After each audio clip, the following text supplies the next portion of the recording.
Asante zaidi, na unatushika moja kwa moja. Awali umeweza kuona ya kwamba ni moto ambao ulikuwa umeweza kutoka hapa, lakini maafisa wa polisi na wale ambao wa kaunti wa kuhakikisha kwamba wameweza kuzima moto, na shughuli hizi bado zimeweza kuoana, na kama mpiga picha wetu basi angeweza kuona ya kwamba ni moto ambao ulikuwa mkubwa, lakini wakahakikisha kwamba shughuli hizi basi zimeweza kung'oa nanga. Lakini tunaelezwa ya kwamba kama unavyoona ya kwamba moto huu umeweza kuisha, lakini ningeweza tu kuzungumza na baadhi ya Wakenya waweze kutueleza, je, shughuli hizi zimekuwa vipi?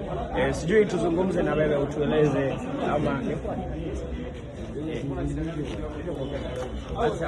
tuzungumze na baadhi ya Wakenya waweze kutueleza, je, moto huu uliweza kuonekana kitu saa ngapi, na je, umeweza kuona shughuli zikiwa zinaendelea vipi?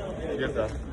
Huu moto nilikuwa nikipatrol, I was patrolling nilifika nikasikia harufu ya moshi kutokea, nikasimama, nikaona moshi umeanza kutokea kwa kila kona.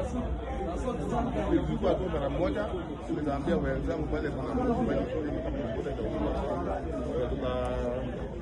tafuta ule the nearest officer mwingine wa polisi alikuwa mbele, tukaambia kuna moto huko nyuma, ndio tulikuwa ile hatua ya kuita au sema moto. Je, shughuli hizi umeweza kuona zimeweza kwenda kwa haraka? Manake umeweza kuona ya kwamba moto huu umeweza kuisha.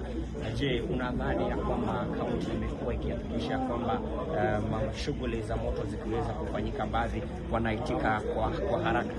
Tunataka kwa haraka vile I think sasa tulireport haikuchukua 10 minutes wale arrive immediately na wakachukua hatua ya kuzima moto. Wale waliingia walipata kusikia hapo mlango na wakaingia mbele wakaanza kuzima moto. Na mtazamaji wa Nairobi TV, basi tumo hapa ambapo ni moto ambao